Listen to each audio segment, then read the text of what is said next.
जय हिंद। आज के इस वीडियो में बात करेंगे एसएससी जीडी की परीक्षा में जो मैथमेटिक्स से 25 क्वेश्चन बनाए जाते हैं, उसी परीक्षा पे मैंने गणित से कुछ प्रश्नों को सिलेक्ट किया है। इसी प्रकार के आपके एसएससी जीडी जो आगामी परीक्षा होने वाला है उसमें इसी तरह के क्वेश्चन पूछे जाते हैं। तो आइए, आज के इस क्लास में मैं प्रत्येक प्रश्नों को बहुत आसानी तरीके से हल कराना आपको सिखा रहा हूँ कि बहुत ही कम समय में प्रश्नों को आप कैसे बनाएंगे।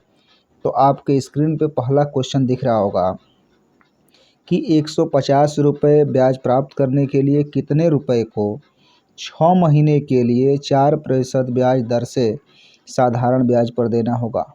तो यहाँ पे आप समझ लें कि जो मूलधन होता है वो हमेशा 100% का होता है। अब तो साधारण बच्चों को भी ये पता होगा कि एसआई बराबर मूलधन गुणे दर गुणे समय बटा में 100 होता है। अब यहाँ पे जो साधारण ब्याज लगता है प्रत्येक बार समान होता है। अब यहाँ पे कह रहा है कि 6 महीने के लिए 150 रुपये का ब्याज है। तो यदि 1 वर्ष ब्याज लगता तो 300 रुपये का ब्याज उसको मिलता। तो कहिए कि ये 4% वार्षिक जो दर दिया गया है, 1 वर्ष का 4%, तो 1 वर्ष का ब्याज 300 रुपया होगा, कहेंगे 6 महीने का 150, तो 1 वर्ष का ब्याज होगा 300।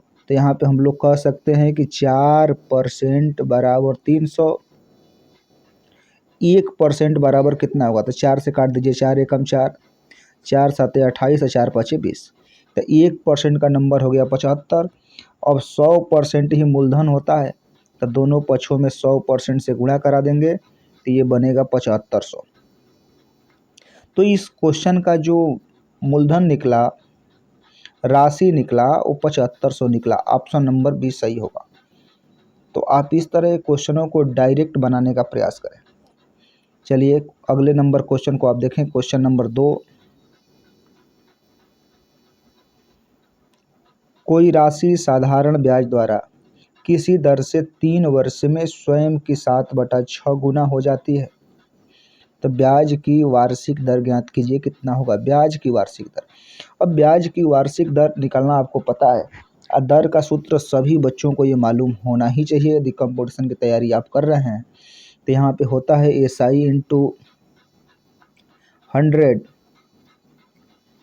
अब बटा में पी इंटू टाइम हो जाएगा, मूलधन इंटू समय हो जाएगा। ये सभी कॉमन बच्चों को पता होता है। अब कंपटीशन को आप फाइट करना चाहते हैं, कम समय में क्वेश्चनों को बनाना चाहते हैं, तो आप कॉन्सेप्ट क्लियर रखिए।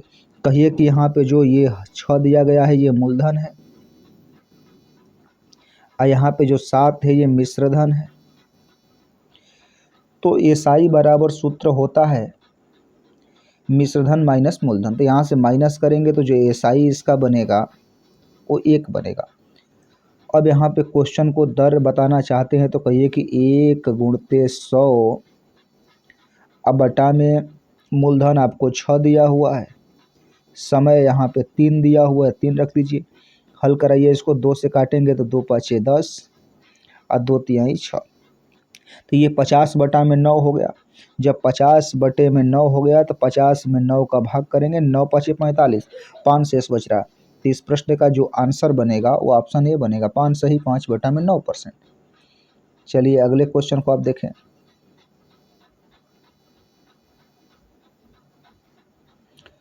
किसी राशि पर 5% वार्षिक ब्याज की दर से 3 वर्षों और 4 वर्षों में प्राप्त साधारण ब्याजों में 42 रुपये का अंतर है, तो वह राशि ज्ञात कीजिए। अब देखिए इस प्रश्न को बनाएंगे तो 3 वर्षों का साधारण ब्याज निकालेंगे तो 3 पाँचे 15%, 4 वर्षों का निकालेंगे तो 20%।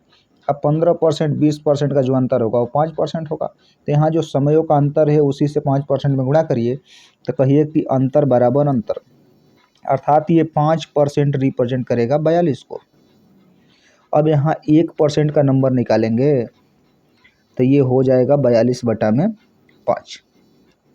जब 42/5 हो गया तो 100% ही मूलधन होता है, तो दोनों पक्षों में 100 से गुणा कर दीजिए। तो जब यहाँ पे दोनों पक्षों में आप 100 से गुणा करेंगे तो ये बनेगा 42/5 गुणे 100, 5 दूनी के 10, तो ये 42 दूनी के 84 हो जाएगा। तो इस क्वेश्चन का जो मूलधन बनेगा वो 840 रुपया बनेगा।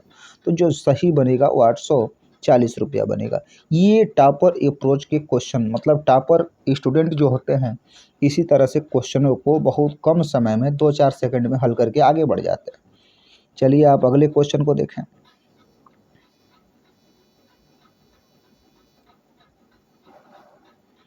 एक परीक्षा में उत्तीर्ण होने के लिए 40% अंक अनिवार्य है।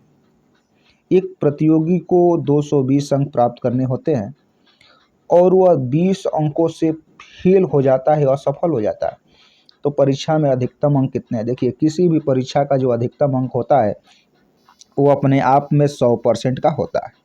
किसी भी परीक्षा का जो अधिकतम अंक होगा वो 100% का होता है। अब कह रहा है कि एक छात्र 40% अंक लाना अनिवार्य है तभी पास माने जाएंगे। वो 220 पा रहा है, 20 अंकों से फेल हो रहा है, तो आप यही कहेंगे कि यदि वो 40% तो ठीक है, पा ही रहा है, यहाँ पे पाएगा तो पास होगा, लेकिन 220 पा रहा है, 20 से फेल हो रहा है, तो आप यही कहेंगे 20 अंक और इसको मिल गया होता तो पास हो गया होता। तो आप इसको 20 अंक दे करके पहले पास करिए। तो कहिए कि 220 तो है, अब 20 यदि और मिल गया होता तो पास बराबर पास होता। ये 220 20 जोड़ेंगे तो 240 हो जाएगा। अब कहिए कि पास बराबर पास हो गया। गणित में चलता है, पास बराबर पास चलेगा, फेल बराबर फेल चलेगा, हानि बराबर हानि चलेगा, लाभ बराबर लाभ चलेगा, चाल बराबर चाल चलेगा, दूरी बराबर दूरी चलेगा, समय बराबर समय चलेगा। तो ये गणित में बराबर वाली बात चलता है। अब यहाँ से काटिए, 1 0 से 1 0 कट गया, 4 एकम 4 हो गया, 4 छके 24, तो 1% का नंबर 6 हो गया। अब कहिए कि 100% ही किसी भी परीक्षा का अधिकतम अंक होता है, दोनों पक्षों में 100 से गुणा करा दीजिए, तो 100% बराबर कितना? 600। तो ये जो परीक्षा का अधिकतम अंक बना वो 600 बना। तो जो ऑप्शन सही होगा वो ऑप्शन सी सही होगा, 600 वाला। चलिए आप अगले क्वेश्चन को देखें। बहुत आसानी तरीके से प्रत्येक क्वेश्चनों को आपको हल कराया जा रहा है। इसी तरह का लॉजिक आप सीख करके परीक्षा में जाएंगे, तभी जा करके आप बहुत कम समयों में क्वेश्चनों को बना देंगे। हमारे जितने भी बच्चे हमसे पढ़े हुए हैं मैथमेटिक्स, वो अभी प्रीवियस SSC GD जो हुआ उसमें 25 में 25 बना करके आए थे। तो चलिए आप अगले क्वेश्चन को देखें। एक पुस्तक विक्रेता एक किताब 10% हानि पर बेचता है। यदि वो किताब को 108 रुपये अधिक मूल्य में बेचता तो उसे 10% का लाभ होता, तो किताब का क्रय मूल्य कितना है? अब देखिए, ये प्रॉफिट एंड लॉस का क्वेश्चन है। CP जो होता है हमेशा 100% का होता है। अब CP पे ही लाभ होगा, CP पे ही हानि होगा। अब यहाँ पे देख रहे हैं कि 10% हानि दिया, ये 10% लाभ दिया, तो CP से 10% हानि का मतलब 90% में बेचा, या 10% लाभ का मतलब कि 110% में बेचा। तो दोनों का जो डिफरेंस होगा वो 20% का होगा। तो यहाँ पे दोनों नंबरों को आप ऐड कर दीजिए, तो ऐड करेंगे तो ये बनेगा 20%। तो 20% बराबर 108 हो गया। तो जब 20% बराबर 108 हो गया, तो यहाँ पे आप कह दीजिए कि हमको जो नंबर होता है, क्रय मूल्य होता है, हमेशा 100% का होता है। जब 100% का होता है तो आप इसको तीव्र गति से करना चाहते हैं तो इधर 5 से गुणा कर दीजिए, इधर 5 से गुणा कर दीजिए, तो ये 100% हो गया। 100% बराबर, अब 5 से इधर गुणा करिए तो ये 540 हो जाएगा। तो ये इस वस्तु का CP बना वो 540 बना। तो इस प्रश्न का जो सही जवाब बनेगा वो ऑप्शन बी बनेगा, 540। क्लियर? तो इसको डायरेक्ट आप बनाना सीखिए, तब जा कर के SSC GD के सभी क्वेश्चनों को कम समयों में बना लेंगे। चलिए अब अगले क्वेश्चन को आप देखें। कोई भी समस्या आपको हो तो द रियल एजुकेशन हब के जस्ट सामने मेरा मोबाइल नंबर भी लिखा हुआ है। आप इस पे फ़ोन करके किसी भी क्वेश्चन पे डाउट हो तो क्लियर कर सकते हैं, और नहीं तो ऑफलाइन बैच हमारे रेलवे स्टेशन रासना के सामने चलते हैं, वहाँ पे आकर के आप ऑफलाइन बैच ज्वाइन कर सकते हैं। चलिए अगले क्वेश्चन को देखिए। जब एक दुकानदार एक खिलौने पर 10% की छूट देता है तो उसे 20% का लाभ प्राप्त होता है। यदि उसने 20% की छूट दी होती तो उसका लाभ प्रतिशत कितना होगा? अब आपको बोल रहा है, तो यहाँ पे कहिए कि आप मान लीजिए कि माना जो MP होगा वो 100 होगा, जो अंकित मूल्य होगा वो 100 यूनिट होगा, और 100 होगा तो यहाँ 10% का छूट देंगे तो जो SP बनेगा वो 90 हो जाएगा, और 90 होगा तो यहाँ 20% का लाभ हो रहा है। तो 20% का लाभ होगा तो सबसे पहले सीपी निकाल लीजिए। जब सीपी निकालेंगे तो लाभ के केस में जो सीपी होता है हमेशा छोटा होता है, तो यहाँ निकालेंगे तो ये 90 गुणते छोटे केस में ये 100 बटा में 120 हो जाएगा। अब देख रहे हैं जीरो से जीरो, जीरो से एक जीरो कट गया, ये 2 5 10 और 2 छक्के 12, 6 से काटेंगे 15 छक्के 90 होता है, 15 5 75। तो यहाँ पे जो सीपी बना वो 75 बना। अब क्वेश्चन कह रहा है कि यदि उसने 20% की छूट दी होती तो उससे कितने का लाभ होगा। तो कहिए कि यहाँ पे जो MP 100 है, यहाँ पे न्यू SP निकालेंगे, 100 पे 20 का छूट देंगे तो अब 80 में बिकेगा। तो ये न्यू SP हो गया। तो न्यू SP जब 80 हो गया तो भी इसको कितने का प्रॉफिट हो रहा है। देखिए कहिए कि यहाँ पे 5 का लाभ हो रहा है, तो 5 का लाभ हो रहा है 75 पर गुणे 100%। अब इसको 5 से काटेंगे तो 5 एकम 5, 5 एकम 5, अब 5 25, 1/15। तो 1/15 का जो फ्रैक्शन वैल्यू होता है वो 6 सही 2/3% होता है। तो इस प्रश्न का जो आंसर बनेगा वो 6 सही 2/3 बनेगा। और नहीं तो जो सिंपल बच्चे होते हैं, साधारण बच्चे होते हैं, काटेंगे 5 दूनी के 10, अब 5 तिहाई 15 और फिर 20 में 3 का भाग करेंगे तो उनका आंसर मिलेगा 6 सही 2/3%। तो आपको बहुत कम समय में प्रश्नों को क्लियर करके आगे बढ़ जाने हैं। चलिए अगले क्वेश्चन को आप देखें।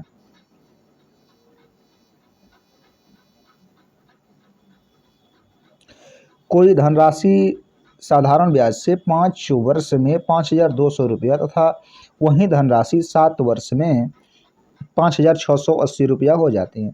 वार्षिक ब्याज की दर ज्ञात कीजिए। इस तरह एक क्वेश्चन पे 2 तरह के प्रश्न पूछे जाते हैं। एक तो आपसे मूलधन पूछता है और एक आपसे दर पूछता है। इस पे तो आपसे यदि दर पूछेगा तो समझिए कि आपसे फ्री में मूलधन निकलवा लेगा, बिना मूलधन का दर आप निकाल नहीं पाएंगे। अब आपको पता है कि साधारण ब्याज प्रत्येक वर्ष समान होता है, तो यहाँ पे 5 वर्ष है, यहाँ पे 7 वर्ष है। इसका मतलब 5 से 2 वर्ष बढ़ा हुआ है, तो इसमें अब देखिए कितना बढ़ा हुआ है। तो यहाँ पे हम लोग कह सकते हैं कि 2 वर्ष का जो SI होगा, साधारण ब्याज होगा, वो दोनों नंबरों का अंतर करिए, इसका और इसका। तो अंतर करेंगे तो ये घटेगा, तो ये जो नंबर बनेगा ये 480 हो जाएगा। तो 2 वर्ष का जो SI हुआ वो 480 हो गया। तो 2 वर्ष का जब यहाँ पे SI 480 हो गया तो 1 वर्ष का SI निकालिए कितना होगा। तो ये 2 हो जाएगा, 4 ये 0। तो 1 वर्ष का साधारण ब्याज 240 रुपया है, तो यहाँ 5 वर्ष में इसे कितने का SI मिला होगा। तो इसमें 240 से गुणा कर दीजिए, तो ये 24 5 120, 1200 रुपया का इसको SI मिल गया। अब यहाँ पे इसको मूलधन निकालेंगे कि आखिर में मूलधन कितना होगा। तो 5200 में से 1200 घटा दीजिए, कितना आ जाएगा 4000। तो 4000 रुपया जब मूलधन हो गया, अब इस क्वेश्चन को आप दर बता दीजिए कि दर कितने का बनेगा। अब दर बराबर आपको सूत्र यहाँ पे मालूम है, रेट बराबर सूत्र मालूम है कि ये होता है ब्याज यहाँ पे 1 वर्ष का 240 है, तो 240 का ब्याज मिल रहा है 4000 पर, गुणे 100%। 2 जीरो 2 जीरो कट गया, 1 जीरो से 1 जीरो कट गया, 4 छक्के 24। तो इस क्वेश्चन का जो आंसर बनेगा वो ऑप्शन डी बनेगा 6%। तो इस तरह से आप आसानी से क्वेश्चनों को बना सकते हैं। तो दर जब पूछेगा तो मूलधन आपसे फ्री में निकलवा लेगा। चलिए आप अगले क्वेश्चन को देखें।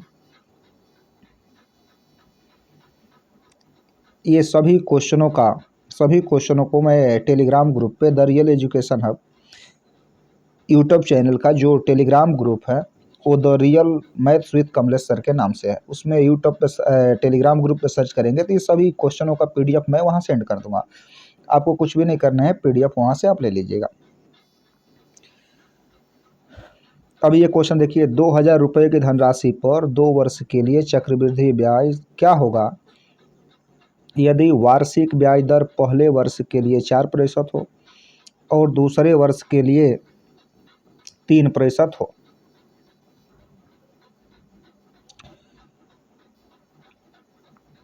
पहले वर्ष के लिए 4% और दूसरे वर्ष के लिए 3% हो। अब यहाँ पे आप देखिएगा, बहुत सिंपल अप्रोच है इस क्वेश्चन को बनाने के लिए। यहाँ पे 2000 रुपया है, तो ये पहले वर्ष और दूसरे वर्ष, तो पहले वर्ष में 4% बता रहा है और दूसरे वर्ष में 3% बता रहा है। अब पता है कि चक्रवृद्धि ब्याज में ब्याज पर भी ब्याज लगता है, तो 2000 का 4% कितना हो, तो 2000 का 4% निकालेंगे तो 80 आएगा। ये पहले वर्ष का ब्याज 80 हो गया। पहले वर्ष में साधारण ब्याज और चक्रवृद्धि ब्याज दोनों सेम होते हैं। अब दूसरे वर्ष का ब्याज निकालेंगे तो अब यहाँ पे निकालना पड़ेगा 2000 का 3%। 2000 का जब 3% निकालेंगे तो 2 जीरो कट जाएगा 100 से, ये 3 दूनी के 6, ये 60 हो जाएगा। अब प्लस करेंगे, ये ब्याज पर भी ब्याज आपको देना पड़ेगा, इसका 3% निकालना पड़ेगा। तो जब इसका 3 निकालेंगे, 3/100 करेंगे तो 1 जीरो से जीरो कट जाए, 8 तरीके 24, तो 10 से भाग करेंगे 2.4 होगा, 2.4 हो जाएगा। जब 2.4 होगा, अब सभी को जोड़ दीजिए, यही 2 वर्ष का साधारण ब्याज होगा। तो ये जोड़ेंगे तो ये सीधे सीधे 140 और 2 जोड़ेंगे 142, तो 142.40। तो जो सही जवाब होगा वो ऑप्शन नंबर ए सही होगा। बताइए कितने आसानी से ये क्वेश्चन बना। तो आप ये लॉजिक पकड़ के रखिएगा कि हमेशा चक्रवृद्धि ब्याज ब्याज पर भी देना होता है। पहले वर्ष में साधारण ब्याज और चक्रवृद्धि ब्याज सेम होते हैं। चलिए अगले क्वेश्चन को आप देखें। एक मिश्र धातु में 12% कॉपर है। 69 किलोग्राम कॉपर प्राप्त करने के लिए कितनी मिश्र धातु चाहिए? देखिए कोई भी जो मिश्रण होता है अपने आप में 100% होता है।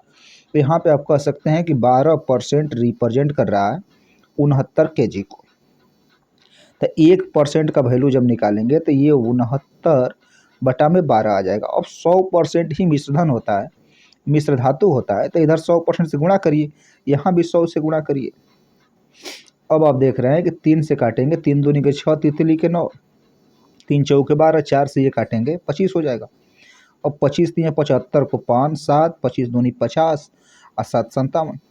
तो जो सही आंसर बनेगा वो 575 kg बनेगा। जो सही ऑप्शन होगा वो ऑप्शन बी सही होगा, 575 kg।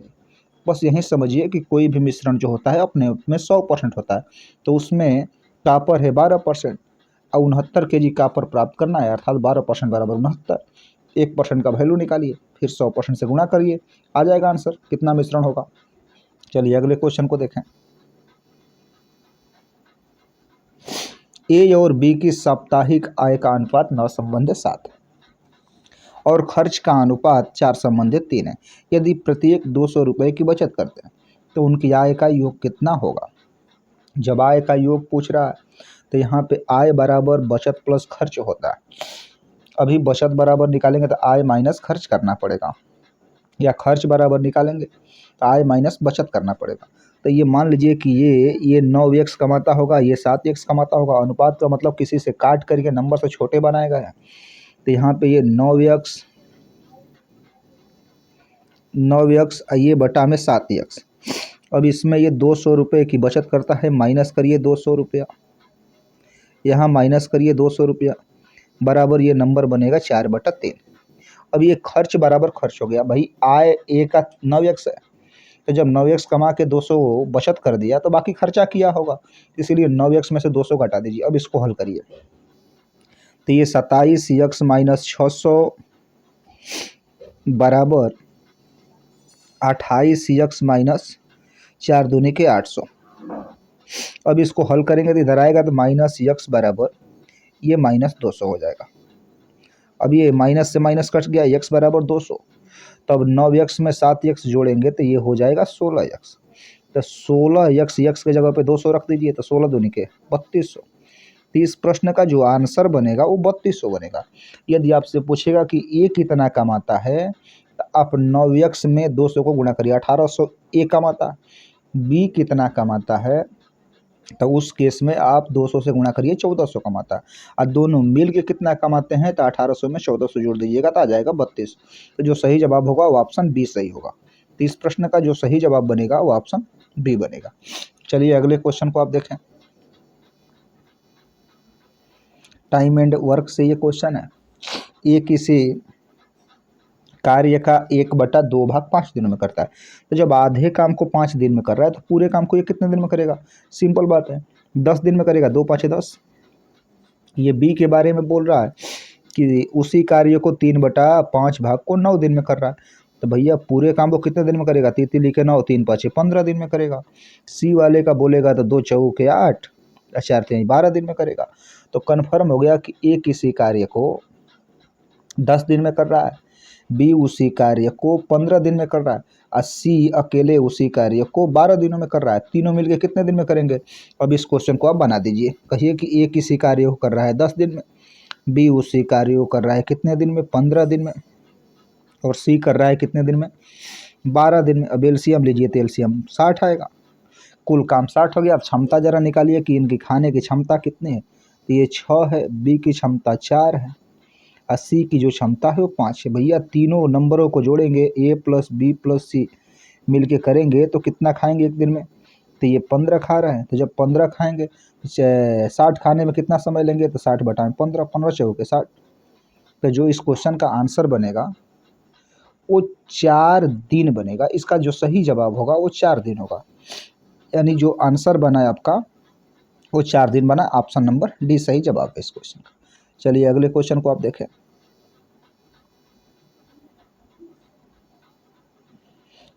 यदि किसी टैंक के 1/3 भाग भरे होने पर उसमें 80 लीटर पानी आता है तो उसके आधा भरे होने पर उसमें कितना पानी आएगा? अब जरा सोचिए कि 1/3 भरा हुआ है तो 80 लीटर आ रहा है, तो पूरा भरा होगा तो कितना? पूरा टंकी की क्षमता कितने लीटर होगी? 3/24, 240 लीटर का। कहें कि 1/3 भाग बराबर 80, तो पूरा भाग बराबर कितना? 240। तो इसका आधा भरे होने पर कितना होगा? 2 से भाग कर दीजिए, 120। तो जो आंसर बनेगा वो 120 लीटर का बनेगा। ऑप्शन बी सही हो जाएगा। चलिए अगले क्वेश्चन को आप देखें। एक रेलगाड़ी 2 पुलों जिनकी लंबाइयाँ क्रमशः 800 तथा 400 मीटर है को पार करने में क्रमशः 100 सेकेंड तथा 60 सेकेंड का समय लेती है। बताइए रेलगाड़ी की लंबाई कितनी है? इसमें दो तरह के क्वेश्चन पूछे जाते हैं, एक रेलगाड़ी की लंबाई बता दीजिए और एक रेलगाड़ी की चाल बता दीजिए। तो दोनों केसों में दोनों पुल को, जैसे 800 मीटर वाले पुल को पार करेगा तो वहाँ पे ट्रेन की लंबाई वहीं होगी, चाल भी वहीं होगी। 400 मीटर वाले पुल को पार करेगा तो वहीं होगा। इसमें दो तरह के क्वेश्चन पूछे जाते हैं। यहाँ पे ट्रेन की लंबाई पूछा तो मान लीजिए कि ट्रेन की लंबाई जो रहा होगा वो यक्स रहा होगा। तो यक्स जब रहा होगा तो कहिएगा कि कोई भी रेलगाड़ी जब किसी पुल को, प्लेटफार्म को, सुरंग को या किसी दूसरी रेलगाड़ी को पार करती है तो दोनों के लंबाई के योग के बराबर दूरी तय करती है। तो यहाँ पे जब ये निकालेंगे इनकी दूरी तो ये पुल वाले रेलगाड़ी की लंबाई मान लीजिए कि यक्स होगा, तो ये यक्स प्लस 800 हो जाएगा। यहाँ पे आपको समय दिया है 100, तो बटा कर दीजिए 100। क्या है कि चाल बराबर दूरी बटा समय होता है, दोनों की चालें बराबर होंगी। यदि पहले वाले पुल को पार करेगा तो भी वही चाल, दूसरे वाले को पार करेगा तो वही चाल। तो यहाँ पे 400 दूसरे पुल का दिया हुआ है तो 400 प्लस एक्स करिए, अब बटा यहाँ कितना हो जाएगा? 60 हो जाएगा। 1 0 से 1 0 कट गया, 2 5 10 और 2 3 6 हो जाएगा। अब क्रॉस गुणा करिए तो ये नंबर बनेगा 3x प्लस 2400 बराबर ये बनेगा 5x प्लस 2000। हल कराएंगे तो ये हो जाएगा, नंबर को हल कराएंगे, इधर नंबर को लेके जाएंगे तो ये नंबर हो जाएगा 2x बराबर 400। तो x बराबर बनेगा 200। जब x बराबर 200 बन गया तो आपसे कह रहा है कि ट्रेन की लंबाई कितनी होगी, तो आपने माना ही माना है कि ट्रेन की लंबाई x मीटर की है, तो यहाँ 200 मीटर की होगी। तो जो सही जवाब इसका बनेगा वो 200 मीटर बनेगा। तो इस क्वेश्चन का जो आंसर बना वो 200 मीटर बना। तो सही जवाब है 200 मीटर। चलिए अगले क्वेश्चन को आप देखें। जब संख्या को 357 से विभाजित किया जाता है तो 39 शेष बचता है। यदि इस संख्या को 17 से भाग दिया जाए तो शेष क्या बचेगा? अब इस क्वेश्चन को डायरेक्ट बना लीजिए। डायरेक्ट इस 17 में ही 39 में ही 17 से भाग करिए तो 17 दूनी के 34, शेष 5 बचा, आंसर बनेगा 5। इस क्वेश्चन का डायरेक्ट अप्रोच है, डायरेक्ट आंसर करिए और आगे बढ़िए। चलिए अंतिम प्रश्न ये स्क्रीन पे दिख रहा होगा आपको। इसमें सबसे बड़ी संख्या आपको बतानी है। तो बड़ी बताना होता है, बड़ा सिंपल लॉजिक है। आप अंडर रूट को पहले तोड़िए, कहिए कि यहाँ 2 की पावर 1/2 हो जाएगा। ये 3 है, 1/3 हो जाएगा। इसको तोड़ेंगे 4 की पावर 1/4 हो जाएगा। यहाँ तोड़ेंगे 6 की पावर 1/6 हो जाएगा। अब ये 2 3 4 6 का आप लॉसा ले लीजिए कि लॉसा कितना होगा। तो लॉसा लेंगे, इसका लॉसा हर में जो दिए गए हैं नंबर, इसका लॉसा लेंगे तो 12 आएगा। तो जब 12 आएगा तो 12 से गुणा सभी में कर दीजिए। 12 से गुणा यहाँ भी, 12 से गुणा यहाँ भी, 12 से गुणा यहाँ भी, 12 से गुणा यहाँ भी। जब काटेंगे तो 2 छक्के 12, 3 चौके 12, 4 तिहाई 12 और 6 दूनी के 12। अब यहाँ पे नंबर बनेगा 2 की पावर 6, 3 की पावर 4, ये बनेगा 4 की पावर 3, ये बनेगा 6 की पावर 2। अब इस नंबर को 2 की पावर 6 का मतलब 2 दूनी के 4, दूनी के 8, दूनी के 16, दूनी के 32, दूनी के 64, तो ये 64 बन जाएगा। इसको जब हल करेंगे, तितली के 9 तिरी 27 तिया 81 बनेगा। ये हल करेंगे, 4 चौके 16, चौके 64 बनेगा। इसको हल करेंगे, 6 छः 36 बनेगा। अब जरा बताइए कि 64, 81, 64 और 36 में कौन बड़ा है? तो 81 बड़ा है। जब 81 बड़ा होगा तो 81 वैल्यू किसका है? ये 3√3 का है। तो जो क्वेश्चन का जो सही बड़ा वैल्यू बनेगा वो ऑप्शन नंबर बी बनेगा। तो ऑप्शन बी यानी ये सही हो गया। अब सबसे छोटा बोलेगा तो ये सही हो जाएगा 6√6 वाला वैल्यू जो ये आ रहा है। इसको सिंपल यही अप्रोच होता है करने का। आपने देखा कि एसएससी जीडी में जो प्रश्न बनने की संभावना है उस पे हमने आधारित क्वेश्चन लेकर के आपके सामने आया और सभी क्वेश्चनों को बहुत आसानी तरीके से हल करना आपको सिखाया। चलिए, बहुत बहुत धन्यवाद आप सभी को।